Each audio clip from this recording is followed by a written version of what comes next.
그럼 하나님의 말씀 보시겠습니다. 오늘 말씀은 출애굽기 15장입니다. 출애굽기 15장 22절에서 27절까지의 말씀 보시겠습니다. 출애굽기 15장 22절에서 27절까지 말씀입니다.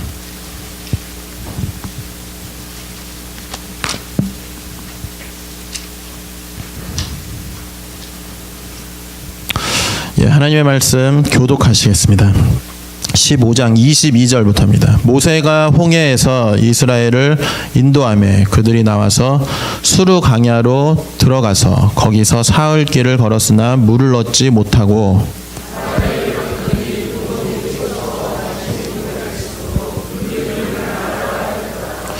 백성이 모세에게 원망하여 이르되 우리가 무엇을 마실까 하매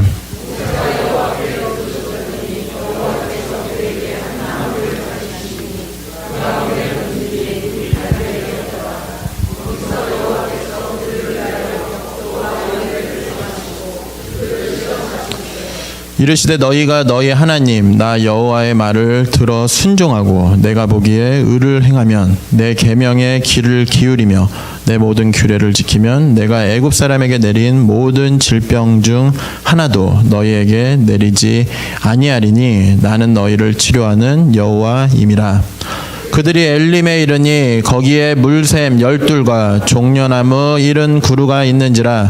거기서 그들이 그 물 곁에 장막을 치니라. 아멘. 우리가 사는 인생이란 우리가 예상했던 대로 흘러가지 않을 때가 많이 있습니다. 항상 우리가 생각하고 또 계획한 대로 일들이 하나하나 이렇게 풀려가면 좋겠는데 그렇게 되지 않기 때문에 인생이란 어려운 것입니다. 직장을 얻고 또 수입을 어느 정도 예상을 해서 집을 장만했는데 갑자기 어떤 문제로 이사를 가야 될 상황이 생기거나 또 직장을 옮겨야 되는 상황이다라고 하면은 또 뭔가 일이 엉켜버리게 됩니다. 혹은 중요한 인터뷰가 있는 그 전날에 갑작스러운 그런 문제로 인터뷰에 가지 못할 그런 상황이 있는 경우도 있을 것입니다. 그리고 또 그런 무슨 중대한 일들이 있을 때 뭔가 징크스가 있는 그런 성도님들도 계실 것입니다. 이처럼 우리 인생에는 수많은 그런 복병들이 숨어 있습니다. 그래서 흔히 우리 인생을 바다를 항해하는 것으로 그렇게 비유를 하곤 합니다. 바람 한 점 없는 날씨에 갑자기 먹구름이 확 끼면서 풍랑이 일어나는 것처럼 우리의 인생은 언제 어떤 일이 일어날지 아무도 모른다라는 것입니다. 치밀한 계산으로 우리가 그것을 계획을 해보지만은 전혀 생각하지 못한 그런 변수에 인생이 뒤죽박죽 엉켜버리는 경우도 있습니다. 인생의 항로가 완전히 틀어버리는 그런 경우도 생깁니다. 이런 경우에 대부분 사람들은 당황을 합니다. 또 자동차 여행을 하실 때 자동차 여행을 가시면은 대부분 이제 내비게이션이 필수입니다. 요즘은 스마트폰 시대라서 셀폰에 다 내비게이션이 장착되어 있어서 우리가 가고자 하는 그 목적지에 아주 안전하게 편리하게 갈 수가 있습니다. 제가 이제 미국에 처음 왔을 때가 2007년도였었는데 그 당시만 해도 이 내비게이션이 그렇게 잘 사용되지 않는 그런 시절이었습니다. 그때 이제 자동차로 이제 대부분 이제 미국에서는 횡단도 하고 종단도 하시고 이렇게 장거리 운전을 여행으로 많이 하시는데 그렇게 이제 여행을 할 때면은 이제 맵캐스트라는 그런 지도 사이트에서 또 내가 가고자 하는 그런 목적지까지 하루하루 얼만큼 가고 그런 그 일정들을 다 프린트해서 준비를 합니다. 그리고 또 혹시 모를 것을 대비해서 그 아틀라스 지도를 하나 이제 구입을 합니다. 그리고 이제 우리가 여행을 하는 중에 그런 스테이트를 이제 지날 때마다 레스트 에어리아가 나오는데 그 레스트 에어리아에 들어가면은 또 지도가 무료로 배포되어 있습니다. 그 지도 같은 것도 하나씩 챙기고 그렇게 여행을 다녔던 기억이 있습니다. 만약 지도가 없다라고 하면은 내가 지금 어디로 가고 있는지 또 어디에 있는지 몰라서 길을 헤맬 수가 있습니다. 또한 이 장거리 운전의 최대 복병이 바로 그 도로공사입니다. 이 도로공사 한번 만나면은 진짜 막막해집니다. 예전에 그 장거리 운전을 하면서 가다가 이제 그 로컬 길로, 시골 길로 접어들어서 이제 길을 가는데 갑자기 길이 없어진 적이 있었습니다. 지도에는 분명히 그게 길이 있는데 공사가 되면서 그 길이 없어지고 뭐 다른 길을 또 만드나 봅니다. 그래서 이제 그렇게 되면은 길을 다시 돌아 나와서 또 내가 아는 길로 가서 이제 다른 길로 이제 우회해서 가야 되는데 그 여기까지 왔는데 또 돌아가려고 하니까 뭔가 아쉽고 이것도 언제 다시 돌아갈까 이런 생각에 그냥 무작정 한번 가봤습니다. 뭐 내가 그냥 동쪽으로 그 가면은 내가 가고자 하는 그 목적지가 나오지 않을까 하는 길에 그냥 달렸습니다. 길이 있는 데를 뚫고 이제 달리는데 시간은 더 지연되고 이게 내가 지금 어디에 있는지 이제 나도 모르겠고 점점점 미궁으로 이게 빠지는 것입니다. 완전히 아무도 없는 그냥 한적한 그냥 시골에서 그렇게 한참을 헤맨 적이 있었습니다. 그렇게 막막하게 이제 헤매는데 갑자기 사람 한 명이 보이는데 얼마나 그 사람이 반가운지 그 사람에게 뛰어가서 무작정 지도를 그냥 하나 펼치면서 지금 여기가 어디냐? 내가 어떻게 내가 여기를 가야 되겠냐라고 물어봤습니다. 그러면서 이제 그곳을 그 사람 덕분에 간신히 탈출한 그런 생생한 기억이 있습니다. 이렇게 크고 작은 수없이 많은 일들이 우리의 그 인생의 항로를 갑자기 바꾸어 버리기 때문에 인생의 풍랑은 우리를 망연자실하게 하고 또 우리는 그 풍랑에 원망하기까지도 합니다. 모세를 보시면은 이 모세는 바로의 궁궐에서 아주 고등교육을 받고 공주의 아들로 지낼 때는 모두가 다 이 모세가 애굽의 최고의 권력자가 될 것이다 라고 생각했었습니다. 그런데 한순간에 그의 인생이 꼬이게 되는 것을 우리는 볼 수 있습니다. 졸지에 도망자의 신분으로 미디안 광야로 숨어 들어갑니다. 하루아침에 그의 집 주소는 궁궐이 아니라 광활한 그런 그 광야로 바뀌게 됩니다. 요셉은 아버지의 그 총애를 받으면서 남부러울 것 없이 지냈는데 자신의 의지와는 상관없이 또 한순간에 요셉도 땅에 곤두박질 치게 됩니다. 형들에게 시기에 질투를 당하여서 애굽의 그 노예로 팔려갔고 또 심지어 감옥에 갇히는 파란만장한 그런 삶을 살게 됩니다. 다윗도 마찬가지입니다. 그는 사무엘에게 왕으로 이제 기름을 부음을 받습니다. 그리고 이제 골리앗을 물리치고 인기가 이제 하늘을 그 찌르고 있는데 시기하는 그 사울 왕으로 인해서 다윗의 삶은 그가 생각하는 그런 방향과는 전혀 다른 그 방향으로 흘러가기 시작합니다. 왕위 계승자의 신분에서 바로 지명수배자가 된 것입니다. 그리고 아무 잘못도 없던 그 다윗은 도망자의 인생을 무려 13년간을 하게 됩니다. 오늘 본문을 보시면은 이스라엘 백성들은 흥분하여서 이 홍해 바다를 건넜습니다. 바로의 그 강력한 군대가 이 쫓아오는 그 상황에서 하나님께서 베푸신 기적으로 인해서 홍해를 건넜기 때문에 그들은 매우 흥분이 되었습니다. 홍해 바다가 그들과 이제 애굽 군대 사이를 갈라놓았기 때문에 더 이상 이 애굽 군대가 이스라엘 백성들에게 쳐들어올 수가 없었습니다. 세이프 존에 들어간 그 이스라엘 백성들은 광야에서의 그 삶이 이제 그 펼쳐질 광야가 어떠할지도 모른 채 그냥 그 기분에 들떠 있던 것이었습니다. 오늘 본문이 포함되어 있는 출애굽기 15장을 보시면은 이스라엘 백성들이 이제 바다를 건너자마자 하게 되는 그런 그 행동들이 나옵니다. 그들의 마음에 15장 1절부터 쭉 21절까지 읽어보시면은 그 애굽의 거대 권력도 단 한 번에 제압되어 무너졌으며 그들의 그 감동에 아주 가득한 그런 찬양을 볼 수가 있습니다. 들떠있는 이 백성들은 노래하였습니다. 그리고 춤을 추었습니다. 또한 그 축제를 벌이고 있었습니다.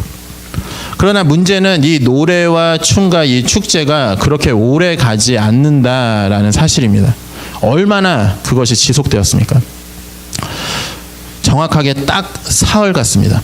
사흘 후에 모든 것이 다시 역전이 되는 것을 우린 볼 수 있습니다. 오늘 본문이 시작되는 22절의 말씀을 우리가 다시 한번 읽어보겠습니다. 22절입니다. 모세가 홍해에서 이스라엘을 인도하며 그들이 나와서 수르 광야로 들어가서 거기서 사흘 길을 걸었으나 물을 얻지 못하고. 무엇이 문제였습니까? 바로 이 물이 문제였습니다. 사람 몸의 70%가 수분이라고 우리는 잘 알고 있습니다. 이처럼 물은 사람에게 너무나도 중요한 역할들을 하고 있습니다. 사람이 물만 마시고 살아간다면은 40일간을 버틸 수 있다고 합니다. 근데 아예 아무것도 먹지 않은 상태에서 있으면은 일주일도 버티지 못하고 죽게 된다라고 합니다. 이처럼 사막에서 더 절박한 것은 바로 물일 것입니다. 물은 어딜 가나 필수입니다. 그런데 백성들이 사흘간이나 이제 물을 마시지 못한 채 그 광야에서 머물고 있었던 것입니다. 그 사흘간이나 물도 마시지 못하고 그 광야에서 얼마나 이 백성들이 목말랐겠습니까? 백성들은 원망과 불평을 시작했을 것입니다. 지도자를 원망하고 또 하나님을 원망하고 자신들의 그 처지를 원망했을 것입니다.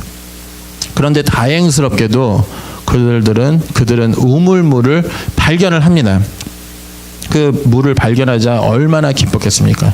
그리고 이제 막 모두가 다 뛰어가서 그 우물물에 물을 마시려고 딱 마시는데 그 물은 쓴물이었습니다. 더러 어떤 사람들은 그래도 목이 마르니까 막 벌컥벌컥 마시다가 그 물을 다 마시다가 토해내고 또 병들어 눕기 시작했을 수도 있습니다. 이런 쓰디쓴 고통의 경험을 안겨다 주었기 때문에 그곳 이름을 마라라고 합니다. 본문 23절의 그 말씀을 보시면은 마라에 이르렀더니 그곳 물이 써서 마시지 못하겠으므로 그 이름을 마라라고 하였더라라고 합니다. 여기에서 마라라는 말은 쓴 것, 쓴맛이라는 뜻입니다. 즉 쓰디쓴 고통이라는 뜻으로 우리가 볼 수 있습니다. 이스라엘 백성들이 홍해 바다를 건넜습니다. 건넌 후에 그들은 남동쪽으로 이동을 했습니다. 사흘 길을 지금 여행을 했습니다. 거의 200만 이상의 그 인구가 그 이동을 고려한다고 생각을 했을 때 그들이 하루에 얼마나 그 거리를 걸었겠습니까?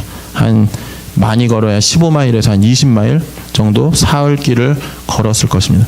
그러면은 이제 한 45마일에서 한 60마일, 지금 여기 교회에서 우리가 이제 걸어서 출발한다고 했을 때 한 어번대학교까지, 어번에 있는 어번대학교까지가 이제 한 그 사흘길 거리 정도 될 것 같습니다. 바로 그 지점에 어번대학이 아니라 마라라고 하는 장소가 이 그들을 기다리고 있었습니다. 우리가 인생을 살다 보면은 어느 날 갑자기 이런 마라의 경험을 하게 됩니다. 준비되지 못한 예상 밖의 쓰디쓴 그런 그 고통 속에 그런 가슴 아픈 경험이 우리 인생 속에 다가오게 됩니다.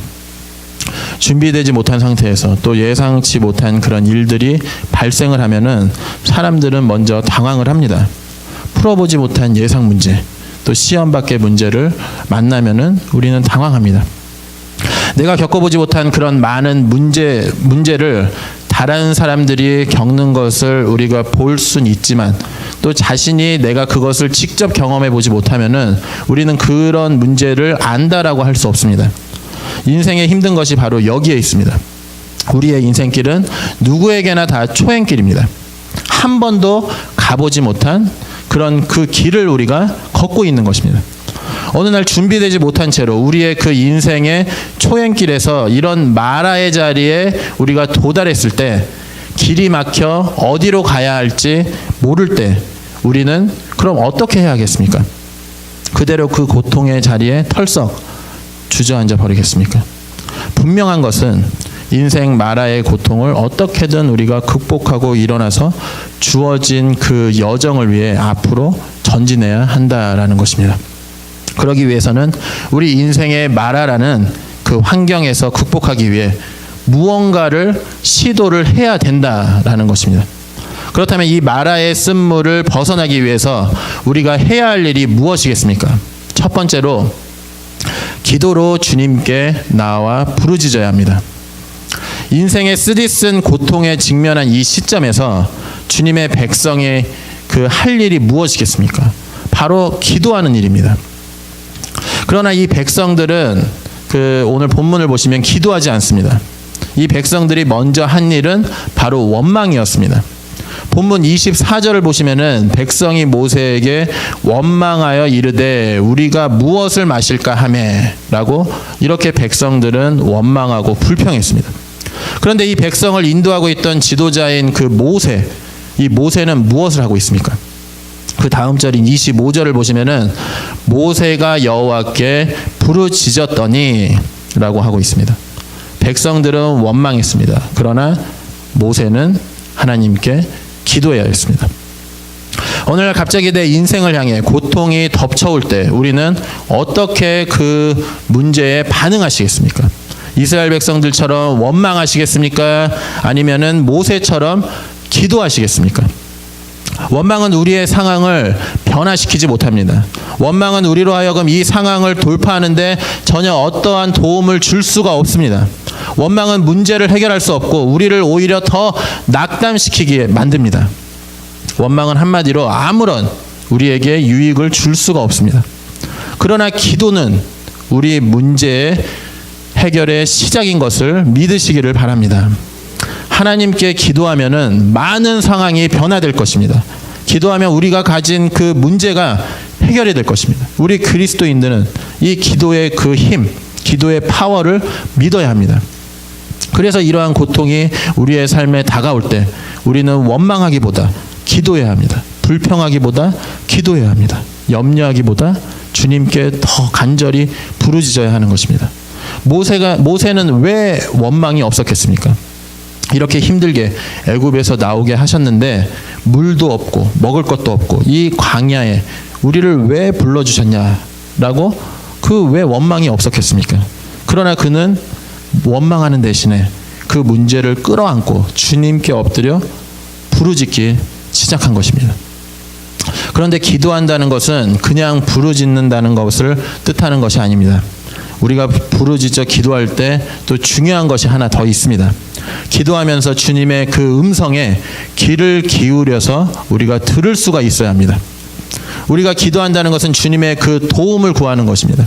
그렇다면 주님이 어떻게 말씀하고 있는지를 우리가 들어야 합니다. 그런데 우리는 부르짖어 구하기는 하지만 그 다음에 들으려고자 하는 그런 삶의 여유를 갖지 못할 때가 많습니다. 실컷 혼자 부르짖다가 그냥 곧바로 일어나서 나가는 것입니다. 나만 계속 이야기하다가 상대방이 이제 좀 이야기하려고 하면은 들을 생각도 없이 그냥 바로 나가는 것과 같습니다. 하나님께 부르짖으십시오. 그리고 그 부르짖은 이후에 잠시 침묵의 그 시간을 가지시기를 바랍니다. 주님께서 어떻게 말씀하시는지 또 우리들에게 무엇을 지시하고 있는지를 듣기를 바랍니다. 들어야 거기서 해결책이 나올 수가 있습니다. 소리 질러서 우리가 그 충분히 하나님께 기도했다라고 하면은 이제 침묵 속에 잠잠히 하나님의 말씀하심을 기다려야 할 때입니다. 그 침묵 속에 어떤 생각이 떠오르십니까? 우리는 그 떠오르는 생각에 주목할 필요가 있습니다. 오늘 본문에 나타난 그 모세의 기도의 상황을 다시 한번 보시기 바랍니다. 본문 25절입니다. 25절을 우리가 함께 읽어보겠습니다.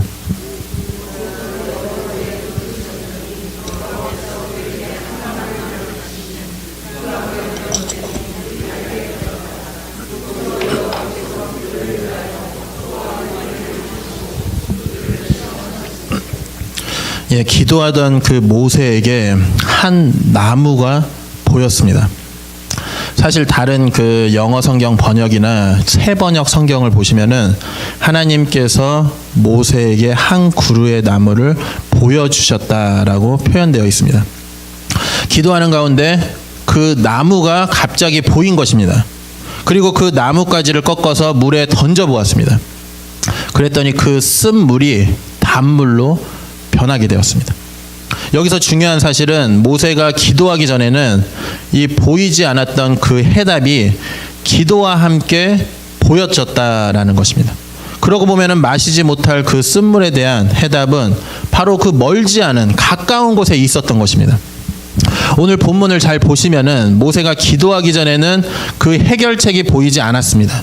그런데 그가 주님 앞에 엎드려 기도하기 시작했을 때, 그리고 그 기도가 진행이 되면서 그 해결책이 그의 눈에 보이기 시작한 것입니다. 기도하기 전에 보이지 않았던 그 해결책, 기도하기 전에는 막막했던 미래, 그런데 주님 앞에 엎드려 기도하는 가운데 하나님께서 말씀하시는 것을 들으면서 문제의 그 해결책이 보여졌다라는 그 사실이 바로 중요합니다. 우리는 우리 앞에 그 고통의 장면이 펼쳐질 때 그냥 원망만 하십니까?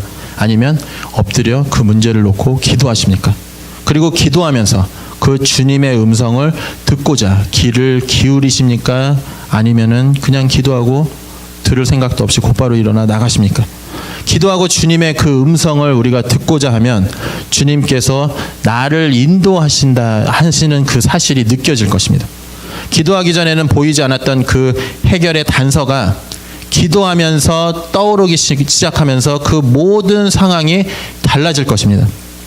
이 쓴물을 단물로 변화시킨 하나님의 능력, 바로 기도의 능력입니다. 이처럼 마라의 쓴물이 변화되는 그런 응답의 역사가 오늘 우리에게도 이 시간 나타날 수 있다라는 그 사실을 믿으시기 바랍니다. 그렇다면 원망하는 대신에, 불평하는 대신에 이제 원망과 불평을 멈추시고 우리에게 그 직면한 그 문제들을 가지고 주님 앞에 나와 엎드려 간구하는 주님의 그런 백성들 되시기를 간절히 바랍니다. 마라의 쓴물을 극복하기 위해서 우리가 해야 할 일 두 번째는 말씀에 대한 그 순종을 결단해야 합니다. 마라의 쓴물이 변하여서 단물이 된 이후에 하나님께서는 그의 백성들에게 요구하신 것이 있습니다. 25절 그 하반부를 다시 보시겠습니다. 거기서 여호와께서 그들을 위하여 법도와 율례를 정하시고, 바로 여기에서 하나님께서는 이스라엘 백성들에게 새롭게 법도와 또 율례를 주십니다. 다시 말하면은 그 말씀을 베풀어 주신 것입니다. 그럼 왜 이 시점에서 하나님께서는 이 백성들에게 이 말씀을 주셨겠습니까? 이어지는 26절의 말씀을 우리가 함께 보겠습니다. 같이 한번 읽어보겠습니다. 26절입니다. 이르시되 너희가 너희 하나님 나 여호와의 말을 들어 순종하고 내가 보기에 의를 행하며 내 계명의 귀를 기울이며 내 모든 규례를 지키면 내가 애굽 사람에게 내린 모든 질병 중 하나도 너희에게 내리지 아니하리니 나는 너희를 치료하는 여호와임이라. 아멘. 하나님께서 이스라엘 백성들에게 말씀을 주신 그 이유가 무엇입니까? 한마디로 이야기하면은 바로 지키라라는 것입니다. 즉 말씀에 대한 그 순종을 백성들에게 요구한 것입니다. 그러면 왜 이 시점에서 하나님께서는 이스라엘 백성들에게 새삼스럽게 말씀을 주시면서 그 말씀에 대한 순종을 요구하셨겠습니까? 이스라엘 백성들은 애굽을 출애굽하여서 나와서 이제 광야의 길로 들어섰습니다. 그 왜 그렇습니까? 그들이 그 가고자 하는 땅, 젖과 꿀이 흐르는 땅인 가나안 땅, 하나님께서 주시고자 약속하신 땅을 향해 지금 가고 있는 것입니다. 근데 왜 광야입니까? 이스라엘 백성들이 광야를 행진하는 그 이유가 무엇입니까? 그것은 하나님께서 가라고 하시니까 가는 것입니다. 다시 말하면은 그것은 순종의 행진이었습니다. 그런데 이 순종의 행진이 가져왔던 결과가 무엇입니까? 그 순종의 결과로 홍해바다 앞에서 물에 빠져 죽을 뻔했고 또 마라의 땅에서 목말라 죽을 뻔했었습니다. 지금 이스라엘 백성들이 가질 수 있는 생각은 오히려 말씀대로 순종하다가 죽을 뻔했고 계속해서 고통의 그런 연속이었는데 하나님 말씀 순종해봤자 좋을 게 하나도 없다. 이런 생각들이 이 백성들에게 들었을 것입니다. 그런데 이 마라의 기적을 통해서 쓴물을 단물로 변화시켜 주신 다음에 하나님이 다시 이 백성들에게 율례와 법도를 베풀어 주셨습니다. 그 이유가 무엇이겠습니까? 본문 25절 마지막 대목을 보시면은 우리는 중요한 단어 하나를 볼 수가 있습니다. 그들을 시험하실세. 이것이 바로 시험이다라는 것입니다. 그래도 순종하겠느냐라는 것입니다. 너희들이 순종함으로써 순종의 길을 걷다가 어려움을 당해도 그래도 변함없이 하나님의 말씀대로 순종하겠느냐라는 것입니다. 주님의 말씀에 순종하는 길이 반드시 만사형통의 길은 아닙니다. 또 우리의 경험과는 다를 수가 있습니다. 순종했는데 오히려 우리의 상황은 더 악화될 수도 있습니다. 순종했는데 삶의 길이 더 어려워질 수도 있습니다. 그런데 하나님께서는 우리에게 말씀을 주십니다. 그 이유가 무엇입니까? 순종하다가 어려움을 당하더라도 그 말씀이 참 진리임을 믿고 굳게 믿고 따르라는 것입니다. 진정한 삶의 유익임을 그 말씀임을 믿고 순종하라는 것입니다. 바로 이 시험입니다. 순종의 길에서 어려움이 있다고 할지라도 그래도 변함없이 그 말씀을 붙들고 나를 따르고 순종하겠느냐라는 이 순종의 시험인 것입니다. 그러면은 시험이 왜 주어집니까? 우리가 학창 시절에 많은 그 시험들을 치루어 왔었습니다. 이 시험 때가 되면은 가슴이 설레이면서 시험이 너무 좋아서 너무너무 그 시험만을 기다리신 분이 혹시 계십니까? 만약 그런 분 계시면은 우린 좀 이상한 사람으로 봐야 됩니다. 대부분 시험 하면은 시험만 들어도 신경이 예민해지고 스트레스 확 쌓이고 또 이런 걸 왜 하냐 그런 불평을 하든가 모든 분들이 시험 때문에 다 괴로워하실 것입니다. 그러나 그럼에도 불구하고 그 시험이 필요합니다. 왜냐하면은 우리가 그 시험에 직면했을 때 그 시험을 통해서 우리는 우리의 자신의 그런 부족한 점을 깨닫고 또 배울 수가 있기 때문입니다. 그리고 그것을 보완하게 되면은 바로 우리가 성숙해지는 것입니다. 그것이 바로 신앙의 발전이고 그것이 바로 믿음의 진보인 것입니다. 그래서 시험은 필요합니다. 우리 인생길에는 그 홍해도 필요하고 그 마라도 필요합니다. 이러한 목적으로 하나님께서는 여기에서 다시 주님의 백성들을 연단시키고자 이 시험하고 있는 것입니다. 그럼에도 불구하고 다시 이 말씀을 의지하고 주님 앞에 나와 따라오라는 것입니다. 이 말씀을 붙들고 순종의 걸음을 걸어가라는 것입니다.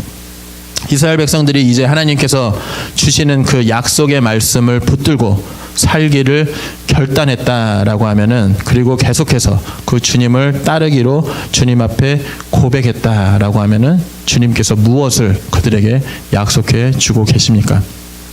26절 하반부를 보시면은 내 모든 규례를 지키면 내가 애굽 사람에게 내린 모든 질병 중 하나도 너희에게 내리지 아니하리니 나는 너희를 치료하는 여호와임이라.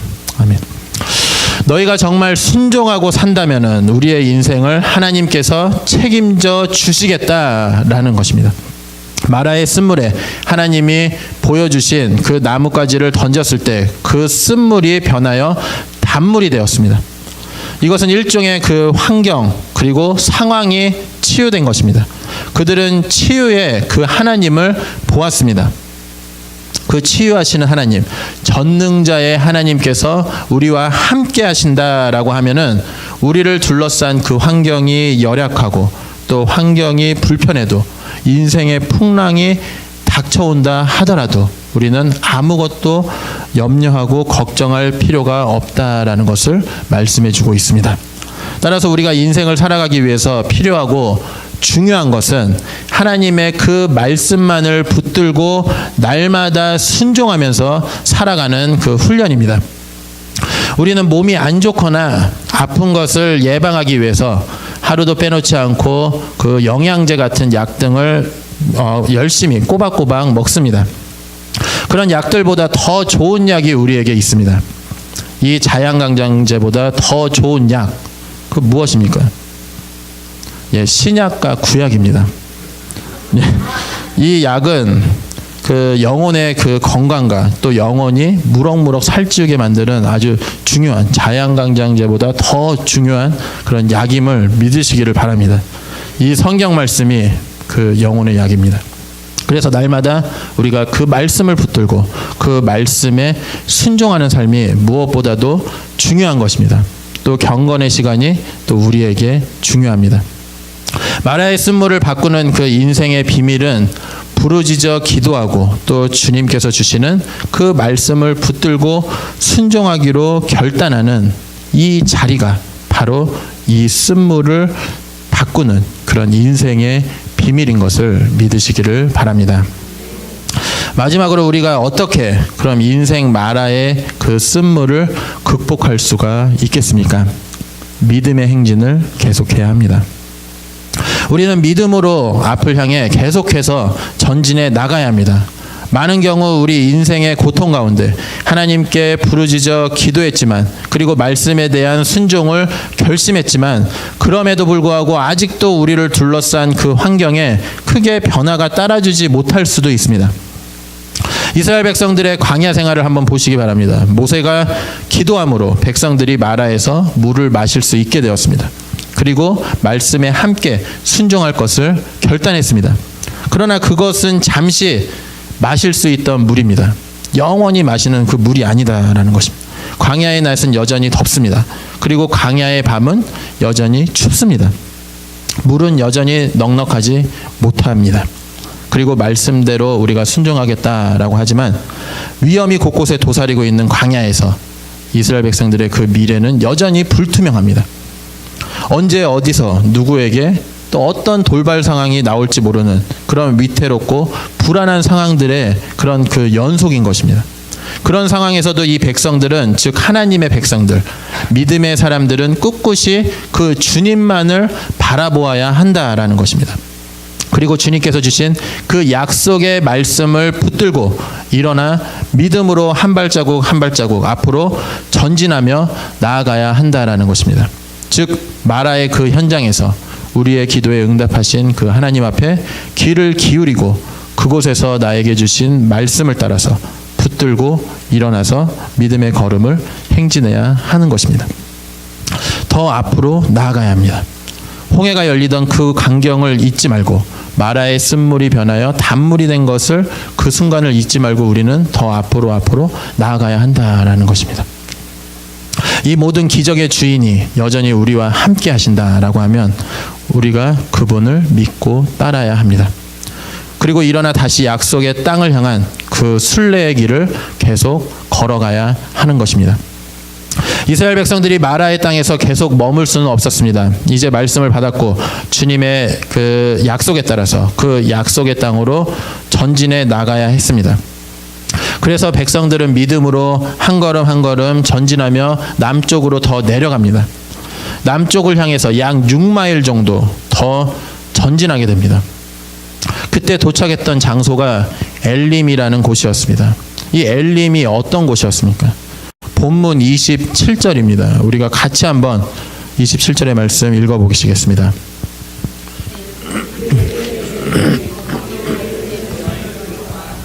이른 구루가 있는지라.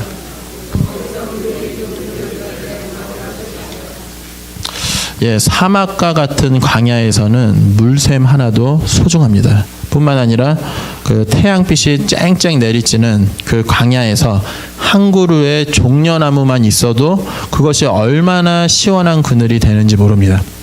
그런데 믿음으로 전진하여 도착한 그 엘림이라는 곳에 무엇이 이 백성들을 반겨주고 있었습니까? 물샘 12 그리고 종려나무 70그루였습니다. 이 물샘 12과 종려나무 70그루 이 정도면은 거의 뭐 환상의 오아시스입니다. 지금 마라라는 곳에서 남쪽 방향으로 6마일만 더 내려가면은 그곳에는 엘림이라는 그 환상의 오아시스가 펼쳐져 있었습니다. 하나님께서 예비해 주신 이 엘림이라는 곳, 이스라엘 백성들을 기다리고 있었습니다. 그런데 마라에 처음 도착했을 때 이들의 반응은 어떠했습니까? 그 마라의 땅에서 원망하고 불평했습니다. 심지어는 더 이상 목마르고 지쳐서 움직일 수 없다고 거기서 자신의 그런 그 삶에 대한 자포자기의 모습을 보였었습니다. 왜 그렇겠습니까? 바로 그 엘림, 조금만 더 내려가면 펼쳐지는 오아시스의 땅 엘림이 보이지 않았기 때문입니다. 조금 따라서 이것을 기억하시기를 바랍니다. 엘림이라는 곳은 현재 내 눈에는 보이지 않아도 하나님께서는 우리를 위하여 이미 엘림을 예비하셨다라는 그런 사실입니다. 우리가 엘림을 모르고 지금 당장 내 눈앞에 그것이 보이지 않는다 하더라도 하나님께서는 미리 엘림이라는 것을 우리에게 준비시키셔서 우리를 그곳으로 인도하신다라는 그 사실을 믿으시기를 바랍니다. 이 놀라운 인생의 오아시스가 우리를 위해서 바로 준비되어 있었습니다. 우리를 위로하시는 하나님의 놀라운 그 장소가 우리를 위해서 예비되어 있었습니다. 그러므로 오늘 우리들 가운데 마라의 쓴물 앞에 주저앉아 계신 분이 계십니까? 더 이상 삶을 지속할 수 없는 그런 용기를 잃어버리고 그 자리에 털썩 주저앉아 버린 분이 계십니까? 조금만 참으십시오. 말씀을 붙들고 일어나시기를 바랍니다. 그리고 조금만 용기를 내어 앞으로 한 걸음씩 나아가 보시기를 바랍니다. 조금만 더 전진해 가시면 곧 엘림의 땅에 도착할 것입니다. 그곳은 바로 하나님의 위로의 장소입니다. 우리를 친히 편하게 쉬게 하실 그 장소, 주님께서 베푸시는 그 사랑의 장소에 도달하게 될 것입니다. 그러나 우리가 현재 자리에 앉아서 원망하고 지금 불평하고 있다라고 하면은 결코 이 마라의 고통에서 벗어날 수가 없습니다. 아니면 그곳에서 안주하여 더 이상 전진하지 않는 그런 생활을 한다라고 하면은 하나님께서 베푸시는 그 축복의 땅 엘림은 가보지도 못하고 그 땅은 누려보지도 못하고 맛보지도 못하고 그런 안타까운 인생의 삶을 살 수 있을 것입니다. 그러므로 일어나 말씀을 붙들고 믿음의 여정을 계속하시기를 바랍니다. 그러면 하나님께서 주시는 엘림의 그 위로와 평안을 통해서 반드시 축복의 땅, 약속의 땅에 이르게 될 것임을 믿으시기를 바랍니다. 말씀을 맺겠습니다. 오늘 우리는 이스라엘 백성들의 광야의 그 여정들을 우리가 살펴보면서 마라의 쓴물을 바뀌게 되는 그 사건을 보게 되었습니다. 우리의 인생 또한 이런 광야의 긴 여정임을 기억하시기를 바랍니다. 그 여정을 우리는 우리 혼자서 이 길을 걸어가는 것이 아닙니다. 주님의 날개 아래 우리를 언제나 보호하시는 그 주님의 인도하심은 계속해서 될 것입니다. 그리고 우리를 엘림으로 인도하실 것입니다. 따라서 이런 인생의 풍랑에 기도로 주님께 부르짖으시고 또 주님의 음성을 들으시기를 바랍니다. 그리고 믿음을 가지고 주님 말씀에 순종하여 결단하며 그 믿음의 행로로 계속 걸어가시는 주님의 백성 되시기를 바랍니다. 그리하여 주님께서 베푸시는 이 아름다운 안식에 모두가 함께 거하며 누리시는 그런 복된 이 주일 되시기를 간절히 바랍니다.